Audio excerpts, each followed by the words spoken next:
I'm not into vlogging, but I thought I'd just make one of that type of videos just to try it out. So if you don't like it, just give it a thumbs down and go away, because I'm not going to build anything in this video. This video is going to be about various things in my big garage workshop, and there's all kinds of little things to ramble about, so that's what I'll focus on. So I've got my old homemade dust collector here. It's not as good as the new one that I built, and I thought I'd bring it here just to use it. But I was too cheap to buy the proper hose for it, so I tried a 2.5-inch dryer hose, and that works pretty good. Although I had to make a fitting to actually make it go on here. And that's using the proper adapter piece and then a yogurt cup to get up to the right diameter. And it's just duct taped on here. I have to get another piece of hose like that. This sort of hose works actually pretty good. I used to use a dryer hose on my table saw in my old workshop, and I never had a problem with it, so I figure I'll just use it until it breaks. I recently switched out the wheels on this one for some office chair type wheels because I decided I needed the casters to make another dolly. So these are just screwed into a piece of Baltic birch, and that's on here. And if these casters are strong enough to sit on, they should be able to support this dust collector no problem.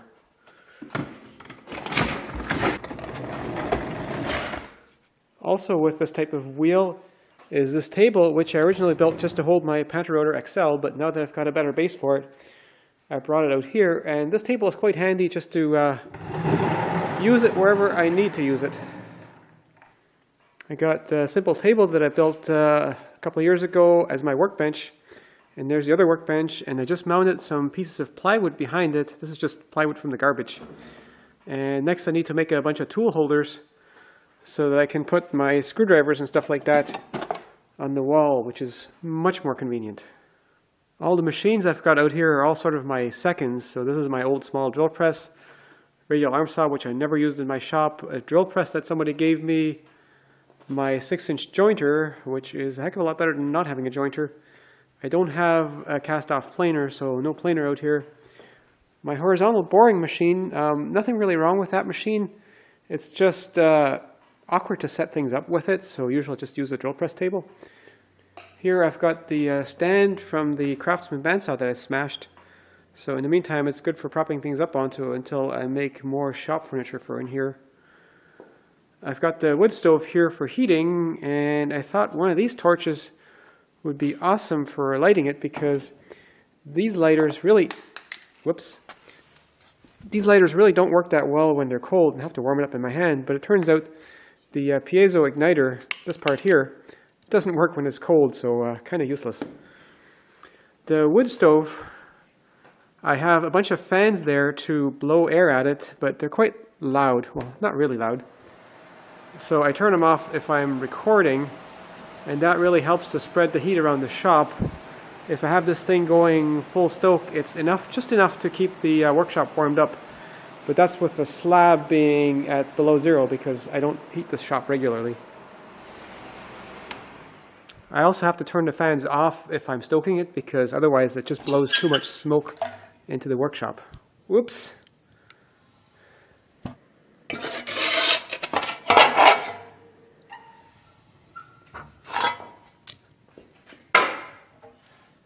The stove is not very good at heating the place up, but I've got the propane heater up here, which is very powerful and also very loud. So I always turn that one on right when I get here, and I run it for maybe half an hour.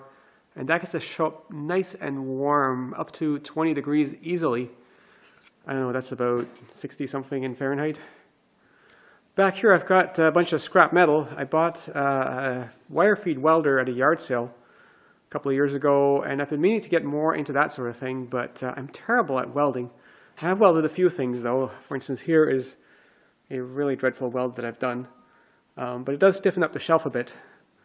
So maybe I'll get better at it, but don't look to me for how to weld videos. Here's my wood, and it's actually on a cart that I made, which is one of those hand truck things that I found in the garbage, and I just put a caster on this side so I can move the whole wood pile around. And then here I've got some boxes of scrap wood from my workshop, which is also stuff I burn. Plus, my dust collector uses buckets like this, and I dump those buckets of sawdust straight into the wood stove. You can't really dump the sawdust on top of a fire, but if you start a fire on top of a bucket worth of sawdust, it burns it away eventually. I still have my scaffold here. I thought I'd take that apart once I'm done using it, but it's just come in so handy, like if I need to drop a bandsaw or something like that. So I think I'm just going to park that more in the corner and maybe use it as shelving. Yes, it is perhaps not the safest and not whatever approved, but you know what? If it's dangerous, people like to watch it. I got a shelf back here, which I made a video about, and I've got lots of crap stored on here. And I got my ATV, which I primarily use as a tractor sort of thing because I tow a trailer with it, because I'm not really into the motoring around just for fun. Got a fridge here that came with the shop. It works, although maybe not super well. And I got a bunch of cushions up here. If I feel like taking a nap, I can spread those on the floor. It comes in handy from time to time. And here I've actually got some cooking stuff. So I've actually fried some stuff for lunch here one time, but mostly I just warm things up in the microwave. And then I've got some other food type things in here, and this is quite mouse proof when it's closed, and that is a bit of an issue. I have had some mouse damage to various pieces of cloth, including one of these drop cloths, which I cut the damaged part off of. And so I set up a mouse trap back here.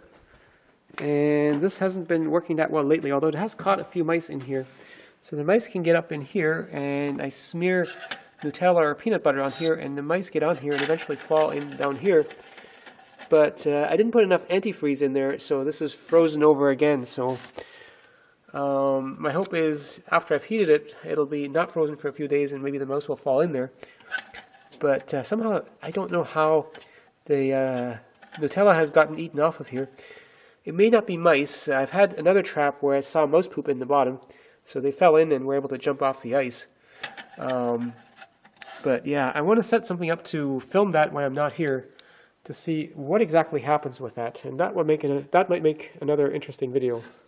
I'm also thinking of maybe making some cantilevered shelving off the walls and put that way up here. Basically not connected to anything with the ground, so that I can put fabric type stuff in there and the mice can't get at it. And here I've got my computer station, the laptop I always bring, the keyboard and monitor I keep here. It's just an old keyboard and monitor, nothing very good.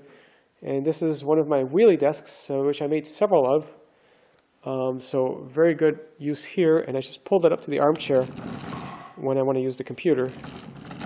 Much better than pulling the chair up to the computer.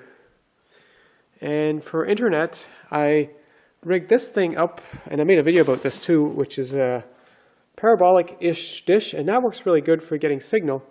But since then, I've switched to using a Linksys box with DDWRT installed on it. And that basically catches the Wi-Fi signal and goes to wired. So it does exactly the opposite of what this thing is normally doing.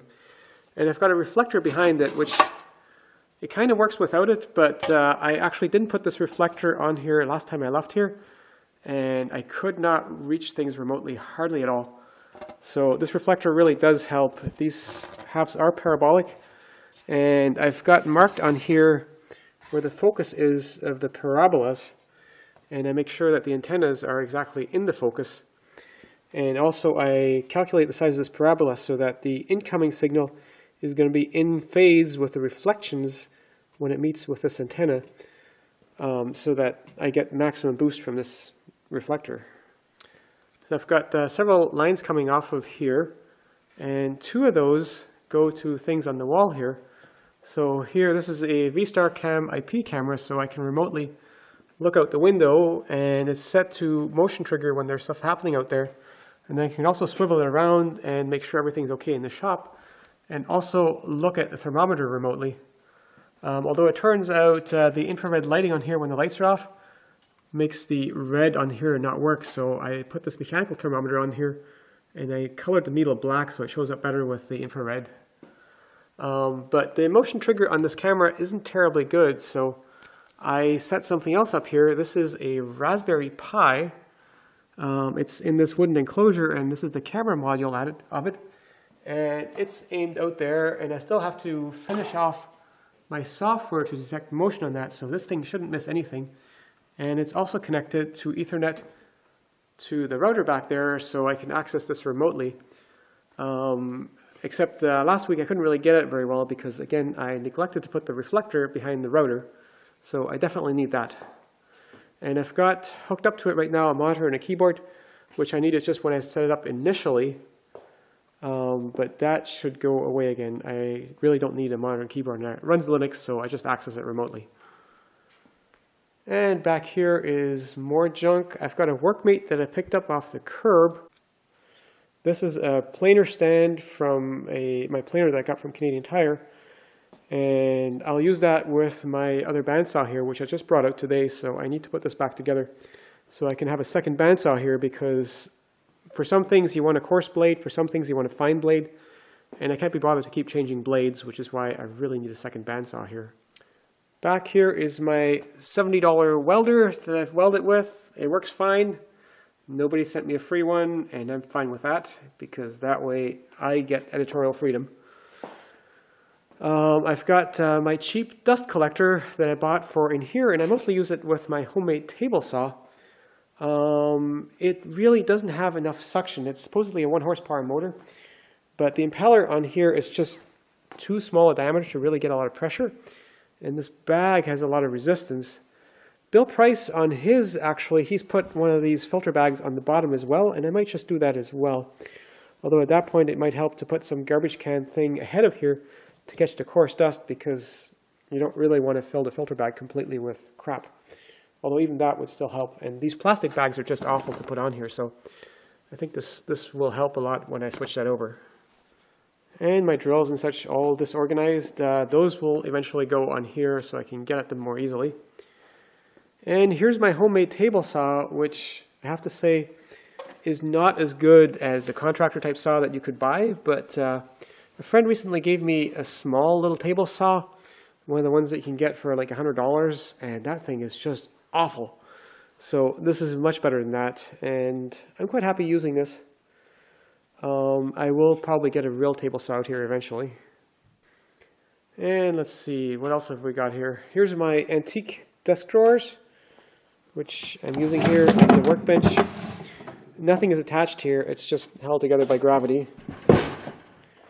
And another drill press that somebody gave me for free, about the same capability as the gray one back there, so not very powerful, but could come in handy. The chuck was a little bit seized on it too, and it had a bit of rust. And here's one of these things with the drawers that I found at a yard sale real cheap. They're kind of handy, but you don't really get much oversight, so I think having just a bunch of yogurt cups that you can see from the top more like this is much better. And I still need to make something to hold these in place so they don't slide all over the place when I open and close the drawer. So next I should put this bandsaw back together, and I'm thinking maybe I'll take this Raspberry Pi thingy and I'll just aim the camera module into the shop, and maybe that way I can get a time lapse of putting this together.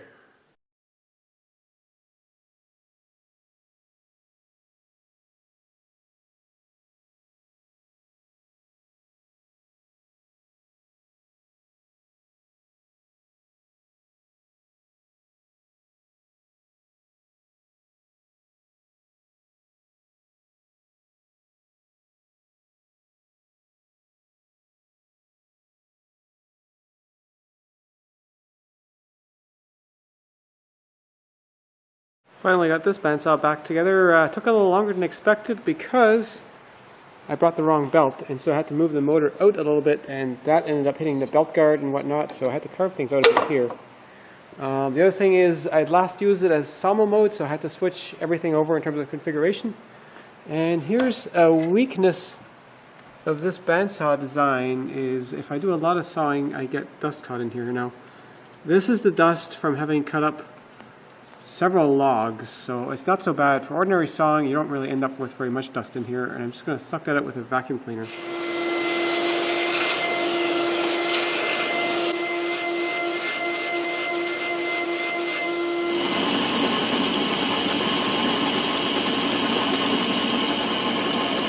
There, I think that's working good now. Balanced a loonie on it, and these loonies are hard to balance, and it doesn't take much to dump it. These are both 14-inch bandsaws and both use 93.5-inch blades, except this one can cut twice as deep as this one. Been puttering around some more, and here's my new jig for holding the router.